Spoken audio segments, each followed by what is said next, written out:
मेरे हाथ में राजनीति की दृष्टि से था, सबको न्यौछावर करके नीतीश कुमार जी के साथ हम हो गए। कहने वाले तो यह भी कहते हैं कि इन्होंने अपनी पार्टी को जिंदा रखने का काम किया आरएलएसपी को, लेकिन सरासर ऐसे लोग झूठ बोलते हैं, गलत बोलते हैं। उपेंद्र कुशवाहा के मन में कुछ भी नहीं था।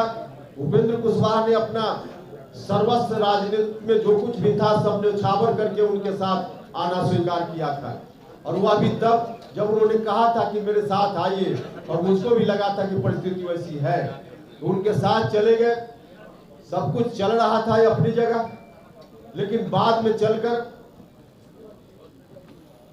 जो गठबंधन पहले चल रहा था बीजेपी के साथ, उस गठबंधन से हटकर नया गठबंधन बनाने की बात होने लगी। उसको भी हमने स्वीकार किया कि चलिए पार्टी की मजबूरी है तो इस गठबंधन को भी स्वीकार करना चाहिए। लेकिन उस वक्त भी गठबंधन बनने से पहले राष्ट्रीय अध्यक्ष जी को, मुख्यमंत्री जी को हमने कहा था कि गठबंधन जरूर हो, आप अगर चाहते हैं यही रास्ता है तो कीजिए, लेकिन इसका नेतृत्व आप अपने हाथ में रखिए, नीतीश कुमार जी के हाथ में हो।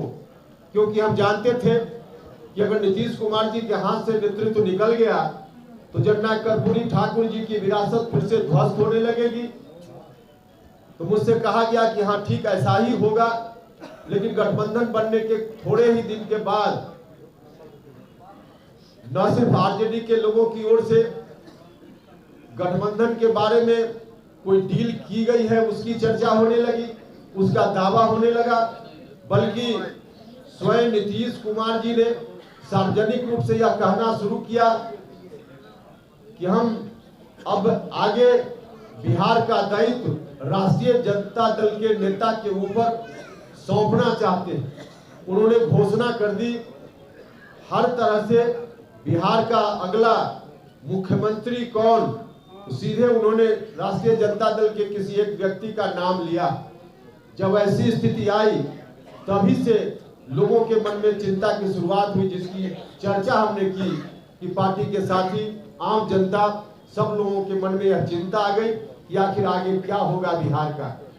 अब हमारे सामने रास्ता था कि जननायक कर्पूरी ठाकुर जी की विरासत को हम चुपचाप बैठकर उन्हीं हाथों में जाते हुए मुखदर्शक बनकर देखते रहते, जिन हाथों ने बिहार को मचोड़ दिया, मरोड़ दिया, या फिर हम सब लोग बैठकर कोई नया रास्ता लेते।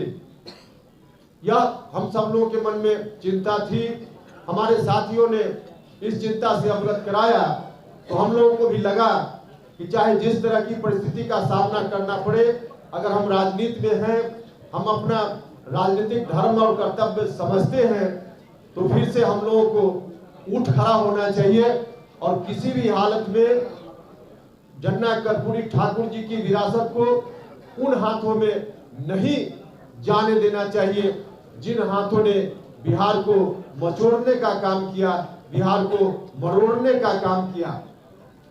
इसलिए जब बात होने लगी कि वहीं पर फिर से चली जाएगी सारी चीजें, तब मामला पार्टी के अंदर शुरू हुआ। प्रारंभ में मैंने पार्टी के शीर्ष नेतृत्व से, मुख्यमंत्री जी से आग्रह किया, उनसे मिलकर हमने बात की, उनसे कहा कि ऐसी स्थिति ठीक नहीं है।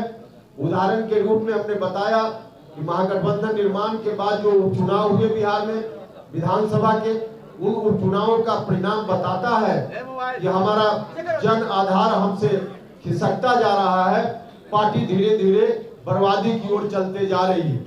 हमने कहा मुख्यमंत्री जी से, व्यक्तिगत रूप से भी मिलकर कहा, बाद में कहा गया कि मिलकर कहना चाहिए। मिलकर जितनी बात हमको कहनी चाहिए थी हमने तो पहले ही एक बार नहीं अनेक बार कही। व्यक्तिगत रूप से भी पार्टी के मंच पर भी हमने उठाया, विधायक दल की मीटिंग में भी हमने यह बात कही, पार्टी की बैठक में यह बात कही। तो हर तरफ से, हर तरह से इस बात को कहने के बाद मुझको लगा कि आखिर हो क्या रहा है, क्यों ऐसा हो रहा है। पार्टी बर्बाद होते जा रही, लगातार जनाधार खिसकता जा रहा है।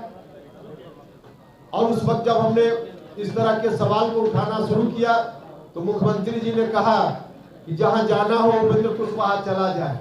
हमने उस दिन कहा था कि उपेंद्र कुशवाहा ऐसे नहीं जाएगा, हिस्सा लेकर जाएगा, आप लोगों को याद होगा। लेकिन तब हम हिस्सा की बात करते थे। अब तो इस निष्कर्ष पर हम लोग पहुंचे हैं कि हिस्सा किस बात का मुख्यमंत्री जी से हम मांगे। अब मुख्यमंत्री जी के पास है क्या कि हम उसका हिस्सा मांगे। मुख्यमंत्री जी ने सारी चीज अब गिरवी रख देने का काम किया है। जो बाप दादे की संपत्ति, राजनीतिक संपत्ति, जिसकी बात हमने की थी कि हम उसमें हिस्सा चाहते हैं, अब हम आज महसूस कर रहे हैं कि हम हिस्सा जो मांग रहे हैं, अब नीतीश जी के हाथ में तो वह जायदाद, राजनीतिक जायदाद है ही नहीं। नीतीश जी ने गिरवी रख देने का काम किया, बंधक रख देने का काम किया, और बंधक उन हाथों में रखने का काम किया जिन हाथों ने किस तरह से बिहार को बर्बाद करने का काम किया। तो वहां बंधक ही जब पूरी जायदाद नीतीश जी ने रख दी, तो हम हिस्सा कहां मांगे। नीतीश जी के हाथ में अब शून्य है, जीरो है। अब जब बड़ा भाई के हाथ में जीरो है, तो छोटा भाई कौन सा हिस्सा उनसे लेगा। अब हिस्सा मांगने की बात उनसे नहीं कर रहे, क्योंकि हिस्सा तब हम मांगते जब उनके हाथ में होता। आज कुछ है ही नहीं। अब जब कुछ है नहीं, तो उस परिस्थिति में हम यह भी सोचते हैं कि आखिर ऐसी स्थिति आई क्यों कि नीतीश कुमार जी ने पूरे तौर पे इस विरासत को कहीं गिरवी रखने का काम किया। हम लोग प्रारंभ से देखते रहे हैं नीतीश कुमार जी को, समता पार्टी के दौर से, उससे पहले से भी हम नीतीश जी को देख